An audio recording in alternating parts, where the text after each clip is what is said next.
Hi, and welcome to another episode of Miss EoE Health and Wellness. I'm Kate. I'm so grateful that you are here today to talk about all things health related when it comes to our kids and helping them live better, thriving lives so that they can be the best people that they can be. Last episode, we touched quite a bit on this topic called EoE, eosinophilic esophagitis.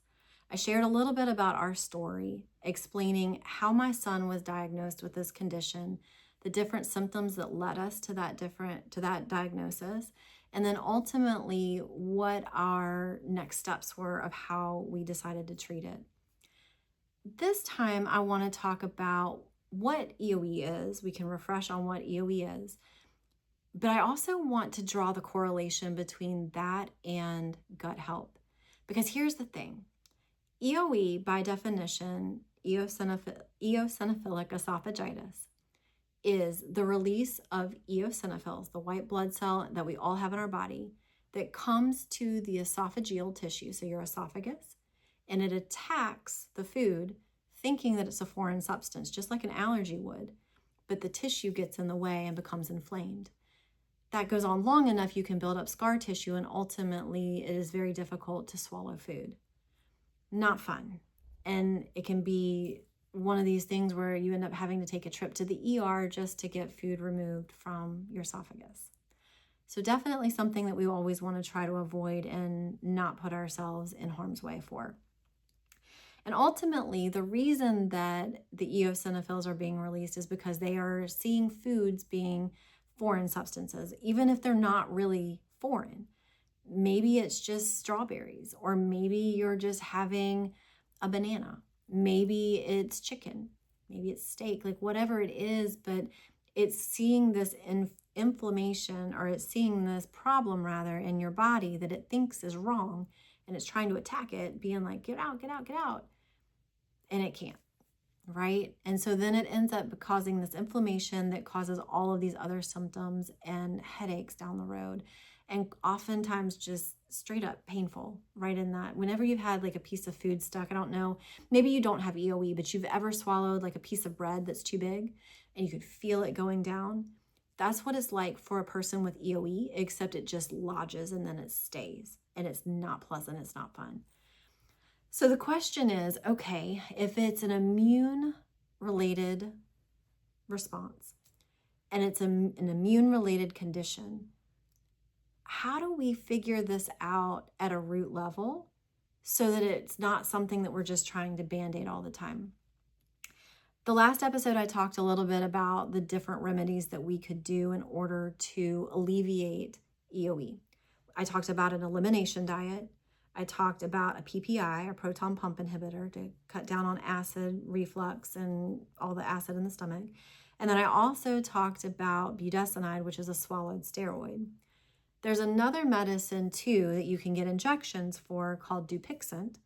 And Dupixent basically blocks the eosinophils from being released at all. But the issue with all four of those steps is that while, yes, I might be removing the triggers for the eosinophils to be released by getting rid of different foods, and yes, I might be killing the eosinophils with the steroid that I'm swallowing, and yes, I might be reducing the eosinophils from the proton pump inhibitor or outright blocking them with Dupixent, it doesn't address the root cause of why is it happening. And that's ultimately the question that I kept asking. Does he have to be on medicine for the rest of his life? Is this going to be a condition that we just have to deal with and figure out a way to work around? And he's going to get food impactions. He's going to have issues being like going out to eat. He's going to have issues being around food at school. Like, I just didn't want that for his life. I felt like there had to be a better way. And so ultimately I started diving into how do we heal this from a root level? And the bottom line is I started learning all about gut health. I started learning about how incredibly important the immune system is when it comes to all things EoE and a plethora of other autoimmune conditions and chronic issues that we have, and just how much a role that our gut plays into why we have those symptoms and why we experience those things. I started looking at ingredients that were in our foods that we buy off the shelf every single day.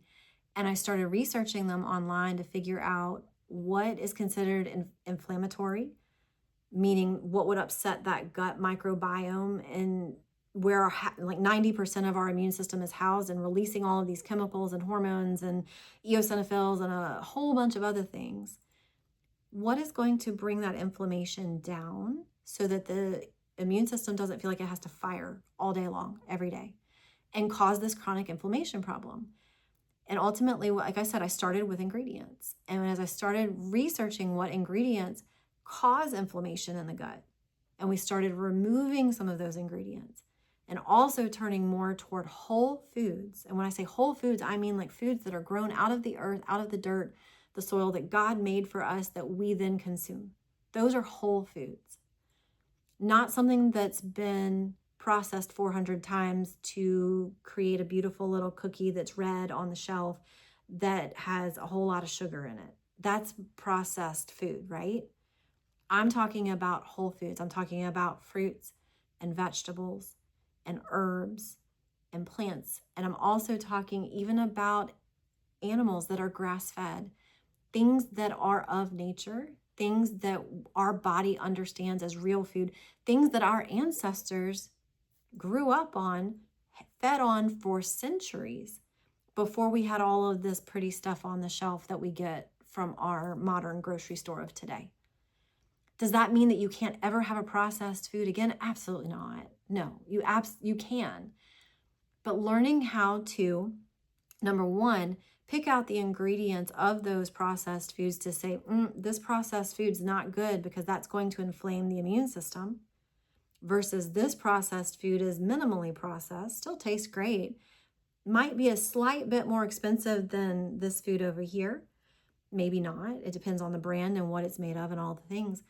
But I'm looking for foods that are more simplistic, that my body can understand as real food and not fire off all these signals saying, ooh, foreign invader, I don't know what to do with this. That's where our system starts to get really bogged down. And what ends up happening is that over time, as you have more and more and more of these inflammatory things that build on each other, you start doing a stacking sensation. So inflammation, until you get to a point where your body can't handle it anymore and it starts firing all of these signals. Now, every single person has a different threshold on what that level is. Maybe some people can eat a whole lot of inflammatory foods and not have a whole lot of symptoms right off the bat. Somebody else could eat one and their system go haywire. It all depends on how your microbiome is made up. But the truth is, no matter what, whether you have a system that you would say, like, I have a stomach made of steel or whatever, I would beg to differ that at a period of time, your body will start to react. Maybe that's in a period of months. Maybe it's even years. But at some point, the body's threshold will be met and some of these symptoms will start to happen.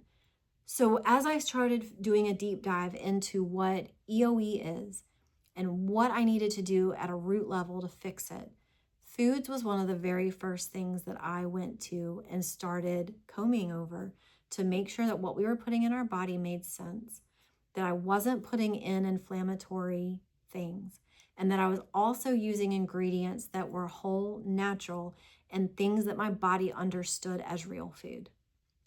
That's what I would challenge you to do if you have a child who has EoE. Look at what their diet is made up of. And then start taking the baby steps to figure out, okay, how do we incrementally put in more whole foods, calm the inflammatory foods down, and ultimately go from there? Because here's the thing. I also learned with EoE that not only foods can trigger this esophageal inflammation, eosinophils being released, all of the things in the body. Environmental allergies can absolutely play a role too. I didn't know that for so many years.